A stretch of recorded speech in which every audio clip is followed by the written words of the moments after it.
Today we are going to study about rectifier materials, which type of our PN junction material will be suitable for rectifiers, what are rectifiers, and we will see the working of one type of rectifier, that will be our half wave rectifier. So first of all we will talk about rectifier materials, or what is rectifier. Rectifier is the device which is used to convert AC to DC, which is used to convert AC to DC, AC voltage to DC voltage, and this conversion process of AC voltage to DC voltage is called rectification. Why do we need to do why do we need rectifiers? The basic answer is we have several devices, and we know that most of our electronic devices are working on DC supply. Okay, for example, we have batteries of 5 volt. That 5 volt battery is providing us 5 volt DC, and in our household we have AC supply. For example, if we talk about our mobile chargers, the charger is connected to your household supply, and the household supply is AC, that is 220 volt AC, but our battery is DC. So this means that the battery which is in your mobile will get charged only due to the DC, and we are having AC from the main supply. So for this process we need a device rectifier which will convert that incoming AC into DC and then charge your battery. So your mobile charger contains rectifiers. There are other devices also in the mobile charger, but rectifier is one of them which is there in your mobile charger. Fine. So the working of rectifier is based on unilateral nature of PN junction. Unilateral nature means that the PN junction will conduct current in only one direction, that is when it is forward bias. When PN junction is forward bias, it act as short circuit. Okay, ideal PN junction when forward bias, it act as short circuit, and so it will conduct. And when the ideal PN junction is reverse bias, it acts as open circuit and it will not conduct. Or diagrammatically I can say that if this is our diode of PN junction, this is our P side, this is our N side. If it is forward bias, P connected to positive terminal and N connected to negative terminal, it will behave as a short circuit. Short circuit, something like this. That means it will conduct and current will easily flow. When this diode is reverse bias, if this is the circuit, P connected to negative and N connected to positive, then it will behave something like this. There will be open circuit, because we consider that in reverse bias condition no current flows through our PN junction due to increase in width of depletion region. So during reverse bias condition our circuit will behave as open circuit. However, we know that in practical case no PN junction or no diode is ideal.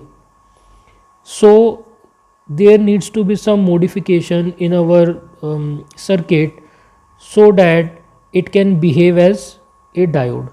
We will later on study about this thing, but this ideal diode when forward bias will offer some resistance during the forward biasing. It will not behave as a short circuit, rather it will offer some resistance during our forward biasing. Similarly, we are considering that when reverse bias our junction will behave as open circuit, but in practical case it will not behave as open circuit. There will be a small amount of current during the reverse bias also. Okay, now during the forward biasing there is an offset voltage. offset voltage. And when we talk about offset voltage, we say that offset voltage E naught. Offset voltage E naught. This offset voltage E naught appears in series with the diode. In series with the diode.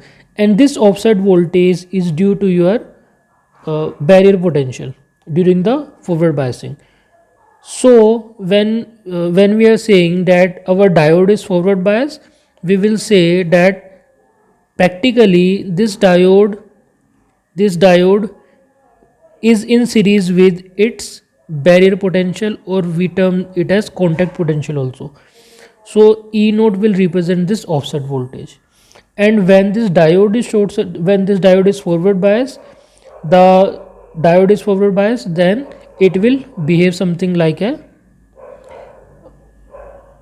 um, potential with its potential E naught. And this offset voltage E naught will keep the diode in non-conducting state even during the forward biasing. The diode will remain in non-conducting state even during the forward biasing till our forward bias voltage is less than our contact potential E naught. The moment this forward bias voltage is greater than our contact potential E naught, the diode or PN junction will be in conducting state. Then the current can flow through it. This offset voltage is approximately equals to contact potential of the junction. So for if we are talking about silicon, this E naught for silicon will be 0.7 volt. Okay.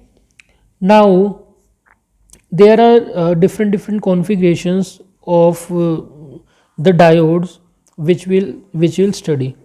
First of all, we will talk about piecewise linear equivalent of our diode. Piecewise linear equivalent of diode.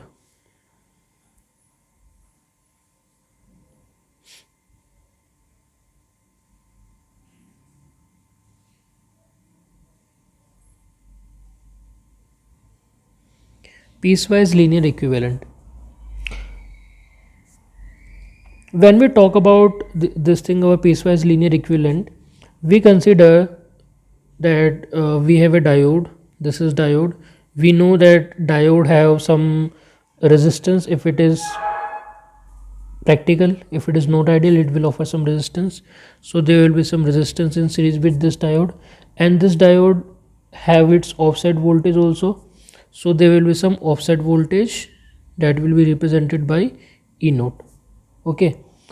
And the approximation to actual diode characteristics, it can be improved by adding series resistor R with our diode. This series resistor R is representing our resistance offered during the forward bias, or we can say that series resistance, this R, is also helping to approximate the characteristics of this practical diode similar to the characteristics of ideal diode. Okay. And if we talk about ideal characteristic, we know that the ideal characteristic of diode in forward bias condition is like this. And the approximate characteristic of this piecewise linear equivalent is something like this. If this is our voltage, this is our current, we get a characteristic like this. If this is point B, this is point A. The slope of this line AB represents our diode resistance R. So if this is V, this is I, the slope will be given by dV upon di. Change in your voltage axis and change in your current axis. So this slope will give us resistance. Okay. Now for the rectification of signal, an ideal diode is placed in series with AC voltage source. And as I have already told you that rectification is the process of converting AC voltage to DC voltage, and rectifiers are the devices which will be used for it. The resistance offered to the changing level of forward voltage is called dynamic resistance of the diode, because when the forward voltage will change, the forward resistance will also change, because the resistance of diode is due to the depletion region at your p and n junction, and we know that our forward biasing decreases the width of depletion region, and if the width of depletion region is decreased, this means that the resistance during forward biasing will also decrease. We have studied this in our previous topics. So this means that for changing level of forward voltage we will have different resistance, and so we call this resistance as dynamic resistance. And the dynamic resistance of our PN junction diode is represented by RD, and it is approximately equals to 26 millivolt divided by IF. This 26 millivolt is our thermal equivalent voltage, and IF is our forward current through the PN junction diode. Okay. Now let us see the working of our diode as a rectifier. We will cover half wave rectifier in this topic, and we will see how it works. As I have told you that in case of rectifier we have a diode in series with our AC voltage source. So this is our circuit, this is our diode, this is AC source, and we will have a resistance that will be called load resistance. This load resistance is used to take the output. This is diode D, and this is our AC input VT. To understand this whole process, we know that if our input is AC, we will get a sinusoidal waveform in our input. So let us consider a sinusoidal wave at our input. This is our sinusoidal wave, and we will obtain a DC supply using this circuit from this AC source. So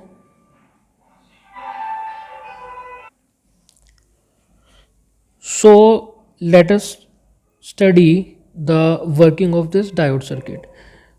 If this is our input voltage, and I am saying that this is representing our input voltage, we know that AC have two cycles. This one is our positive cycle, and this one is negative. Then this is positive and this is negative. Okay. Now first of all, when we will have positive cycle of our input AC supply, this is P side of our diode, this is N side of our diode. Since the supply is positive, the positive will be connected to our P side, and our diode will be forward bias. So during this forward bias, we know that diode will conduct. If diode is conducting, that means a current path will be established and a current will flow through our load resistance. If the current is flowing through our load resistance, we will get some output, and this output will be equal to a maximum voltage of our positive half cycle. So during the positive half cycle, we will get some output like this. We will get a positive half cycle in the output, this one. Okay. Now what will happen? After some time we will get negative half cycle of the input AC.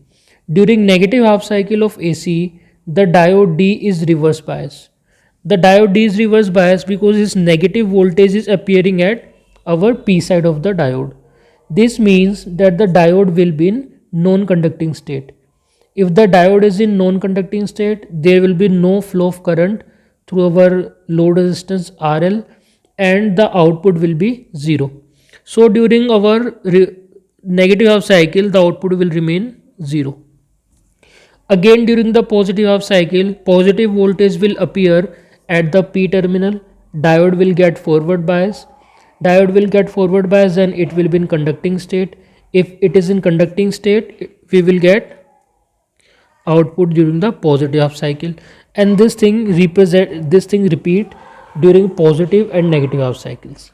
Okay, now since the output is obtained for half cycle of input, the device is also called half wave rectifier, and the average value of AC voltage is 0. Why the average value of AC voltage is 0? Because we know that average is, if we are talking about average, what is average? Average is sum of quantities divided by total. So if I am taking average over a complete cycle, this is our complete cycle. If I am representing this 0, this is pi, this is 2 pi. 0 to 2 pi will be our complete cycle. And the magnitude during the positive half cycle is positive. If I am saying that magnitude is plus Vm during positive half cycle, during negative half cycle the magnitude is minus Vm and divided by your 0 to pi complete time period. But since this magnitude are equal and opposite, we will get net magnitude 0. If the net magnitude is 0 over a complete cycle, then the average will also be 0. So the average of AC voltage at the input was 0, but the output has positive average value since only positive half cycles are present. Okay, so this is our basic rectifier circuit. Now this output which we have obtained from this circuit is not purely DC. It is not purely DC. It have AC component also, but these AC components are called ripples. We call these AC components as ripples. And to remove this ripples or AC component from our DC, we use our filter circuits. Okay, there are different filters which we can use to separate out these ripples. Diode can also be used in different wave shaping circuits. We can define a wave shaping circuit as the circuit which can change the shape of AC input by blocking some part of the input. It can either completely block your negative half cycle, it can completely block your positive half cycle, it can partially block your negative half cycle, it can partially block your positive half cycle. Like this we can use diode for different applications. Okay, so this is our basic rectifier circuit. Now let us talk about the property of junction diodes which can be used as rectifier. From this rectifier circuit we can talk about 5 different characteristics. First of all, the VI characteristics. We will talk about VI characteristics. The VI characteristics of the diode which is to be used in the rectifier circuit should be similar to ideal diode characteristics. Okay. Second, during reverse biasing condition, the current through the diode should be as low as possible, or I can say that it should be negligible, because we know that ideal diode have zero current during reverse bias. So the current during reverse bias should be negligible. That is your reverse current. I can write it as IR, reverse current. Third, the forward resistance of diode, that is RF, is if RF is your forward resistance, the forward resistance of diode should be as small as possible so that the forward current is proportional to voltage. Okay. Fourth thing, we will talk about our breakdown voltage. The breakdown voltage of diode which is to be used in rectifier should be very high, because we know that during reverse bias the diode has, the PN junction has capability to undergo junction breakdown. So if junction breakdown occurs, then our rectifier circuit will not work and we will get a sharp current even during the reverse bias process.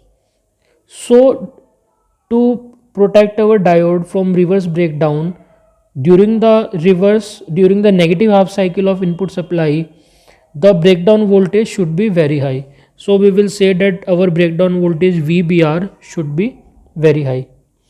And finally, we will talk about our offset voltage. The forward offset voltage, that was E naught. The forward offset voltage of the diode, which is used in a rectifier circuit, should be very small. If the forward offset voltage E naught is not small, that means E naught will block, or E naught will stop the conduction of our forward bias diode till our biasing voltage or till our input voltage is greater than your offset voltage. Fine. So these are the 5 things which is necessary for a PN junction diode which is to be used in rectifiers. Now moving on to our next part of rectifier topic, we will see various requirements for good rectifier function.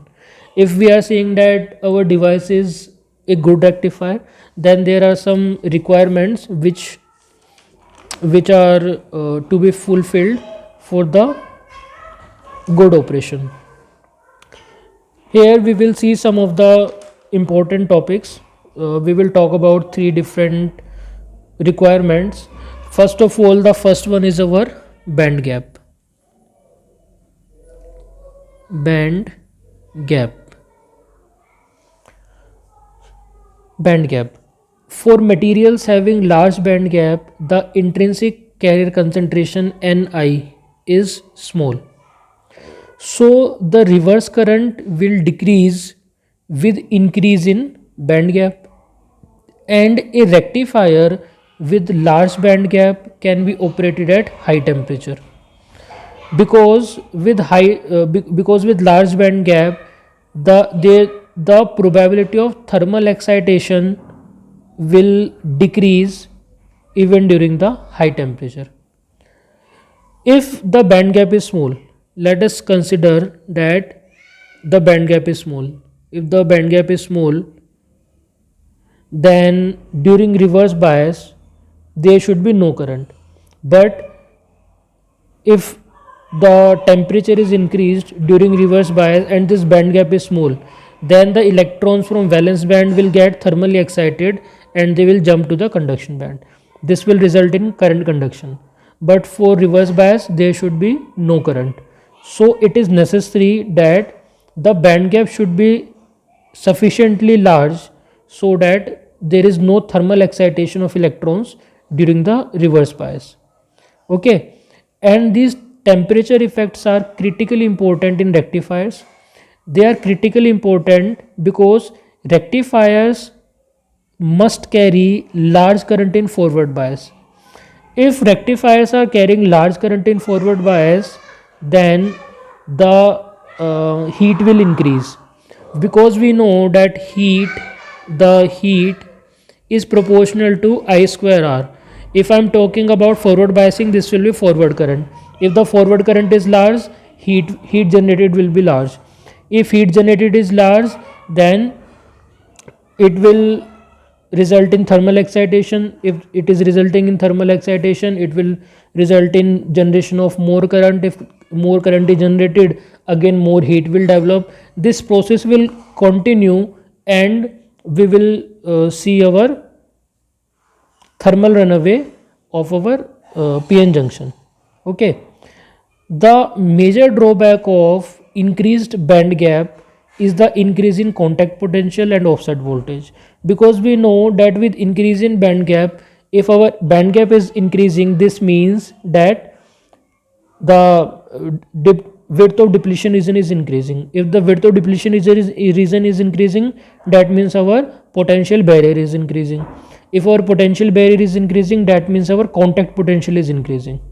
And we know that our offset voltage E naught is approximately equals to our contact potential.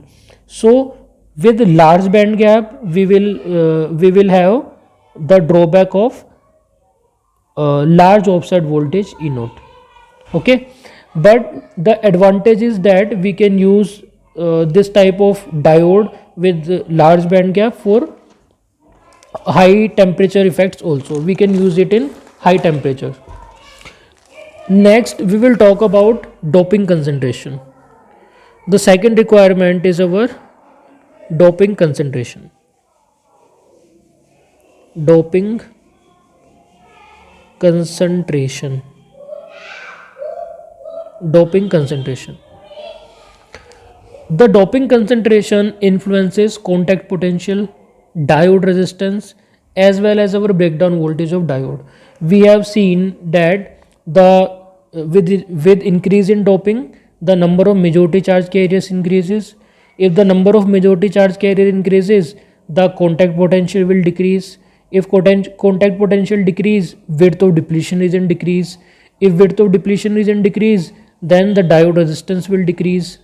Okay, and we have seen that for heavily doped PN junctions, our breakdown voltage is also low, which will undergo our Zener breakdown, of course. So if the junction has one side which is heavily doped, let us say that we know that our junction have two sides, P side and N side. So let us consider that one side is heavily doped and the other side is lightly doped. It may be either of the one. P may be heavily doped and N may be lightly doped, or N may be heavily doped and P may be lightly doped, whatever it is.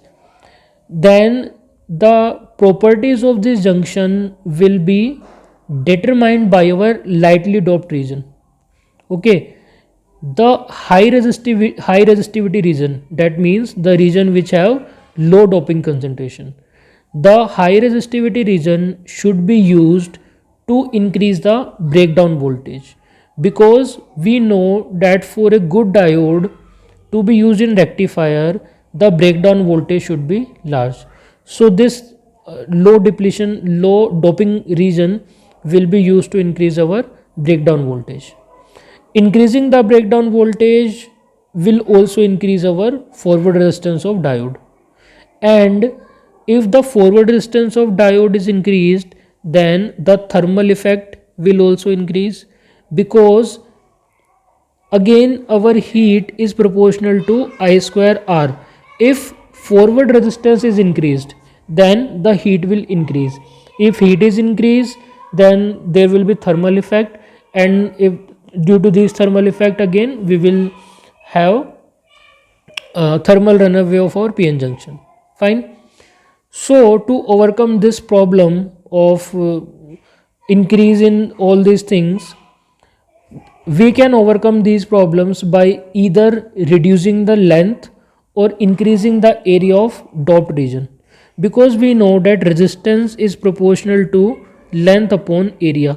If I am saying that our N side is lightly doped and this is our length of N side, and there might be some cross section area of our N side, that will be A.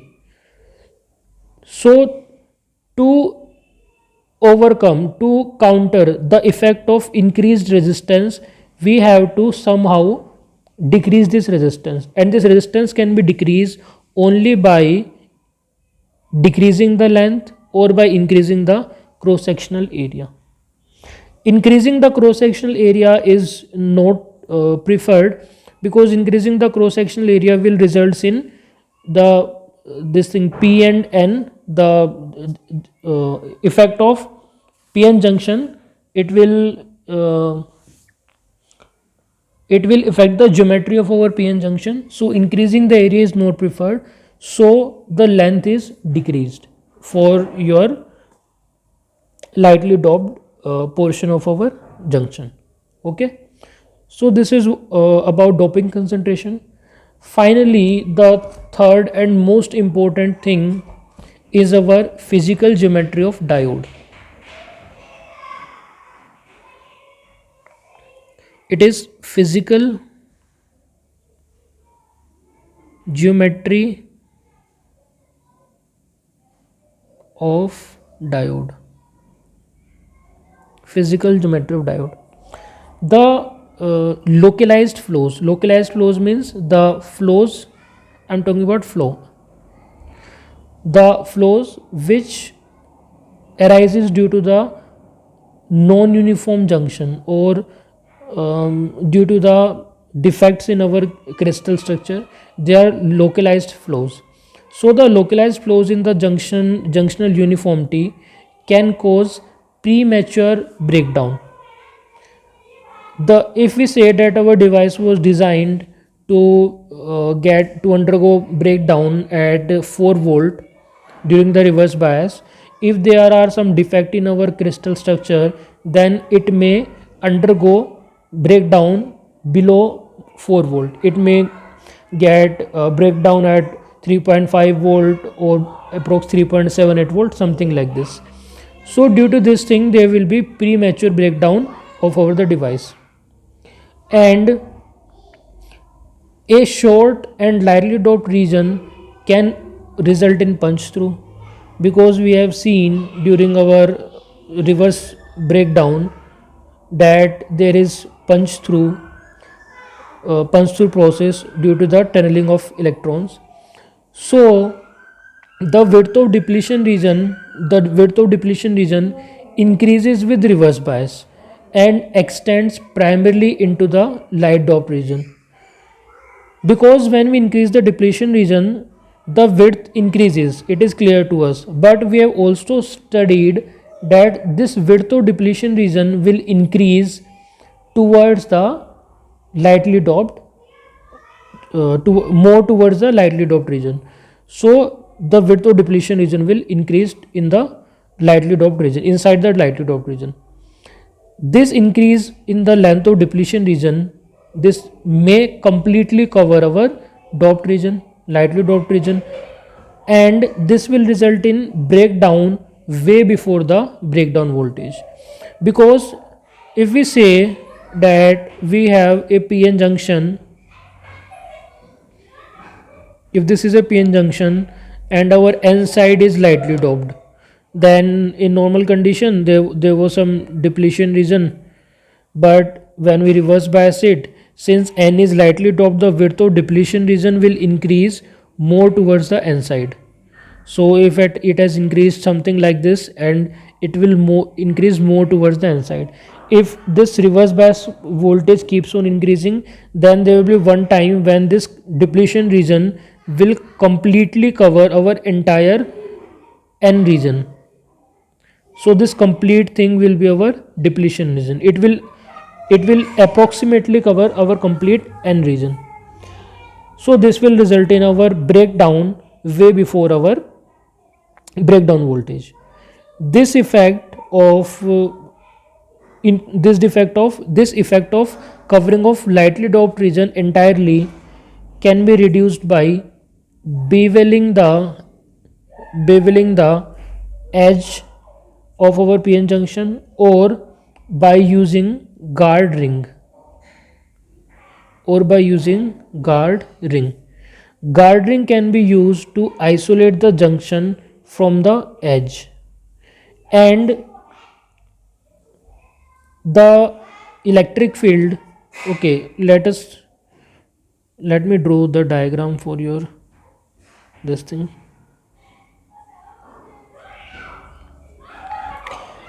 See, if this is our P and N junction, if this is our P junction and N junction,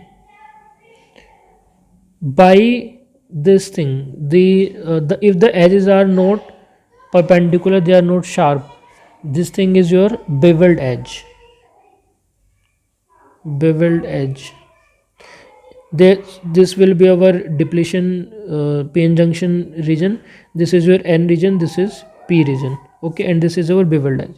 If we get a closer look of beveled edge, we see that the electric field is lower at the beveled edge when compared to the electric field in main body of our PN junction device. The junction at lightly doped side will see that the strength of this electric field decreases at the edges, because we know that electric field is volt per centimeter, and if the edges are beveled, that means that we have increased the length of the edges. If the length of edges is increased, the electric field becomes small, so the electric field will get decrease at our edges. And if this electric field is getting decreased, then we know that if electric field is decreased, then there will be decrease in your number of minority carriers. If the number of minority carriers are decreased, there will be more voltage required to for the junction to undergo breakdown. Okay. And when we use guard ring, we use guard ring of the same material which is doped. If we consider that we have the p-type semiconductor, p region, which is lightly doped, we can use a guard ring like this thing.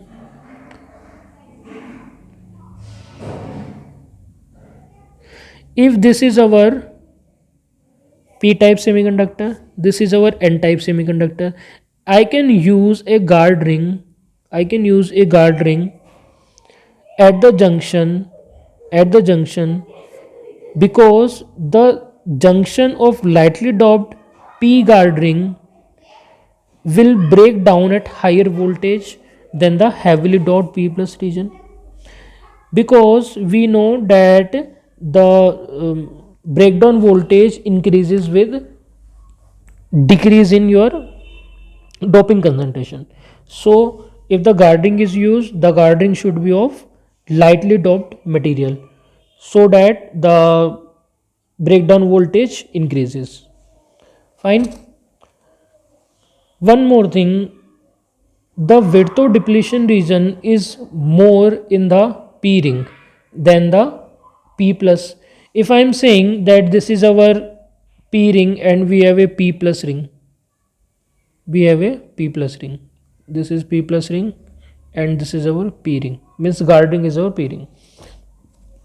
The average electric field will be smaller in the ring due to the increase in depletion region. The lightly doped region is terminated with heavily doped region of the same kind to reduce the problem of ohmic contact. Okay, to reduce the problem of ohmic contact. Contact, I mean ohmic, metallic contact, I mean to say here. So this will result in our structure which will be having our lightly doped, heavily doped and terminated part, like something. We will get a structure like this. Now we will have a p plus, that was heavily doped. We will have a guard ring, that is n, and then again n plus. So we will get a p plus n plus structure, or your n p plus structure, whatever type of guarding we are using. And this p plus and n, this p plus and n, or if we talk about another structure, the p and n plus region, they will act as active junctions. Okay. And the lightly doped region at the center, determines the breakdown voltage, determines the avalanche breakdown voltage. If this lightly doped region is short, if the width of this lightly doped region is short compared to the diffusion length of minority carriers, then the excess carrier injection will increase the conductivity. And this lightly doped center region can also lead to the punch through during the reverse bias. Okay. In low power rectifier circuits, the mounting is important. Mounting of diodes means the base at which diodes are mounted, base with which diodes are mounted in our circuit. So whether it is low power rectifier circuit or high power rectifier circuit, mounting gets important. In low power rectifier circuits, the diodes are mounted simply on glass or plastic encapsulations. Glass or plastic encapsulations. High current devices which will have large amount of heat. Again, heat is proportional to I square R. So the device which will have high current, that means power will be high because power equals to Vi. So with if current is high, power will be high. That means for high current carrying devices, the power will be high. So in high power rectifiers, we need the mounting to properly dissipate large amount of heat which will be generated at our junction. So a typical silicon power rectifier is mounted on silicon high power rectifier is mounted on molybdenum molybdenum or tungsten disc This molybdenum and tungsten both are the materials which have thermal expansion similar to the silicon, because we know that every metal expand during increase in temperature. So the thermal expansion of these two metals are similar to the thermal expansion of silicon, and this disk of molybdenum and tungsten is connected to some copper stud or heat sinks. These are the materials. Copper stud, it will act as a heat sink, and it will provide proper cooling to our device. When we talk about heat sink is nothing. Heat sink is a device, or it can be used as a device which will increase the overall surface area. We know that with increase in surface area, the heat dissipation will be better and the device will get cool easily. So we use heat sinks. If this is our junction, we can place a heat sink here. Heat sink will be a device which will be having large surface area. So this heat sink, with the help of its conductor, whether it is copper or anything, it will conduct heat from the junction to the heat sink surface, and this heat sink surface will cool down due to its large surface area. Okay, so this is the process of our cooling down of our junctions. It is not in our topic, but it is for additional information only.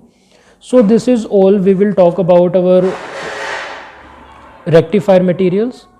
The important portion in this rectifier material is the thing which we have studied in our last topic, our band gap and our geometry and our doping concentration, of course. Okay, so this is our rectifiers. We will continue next topic later on.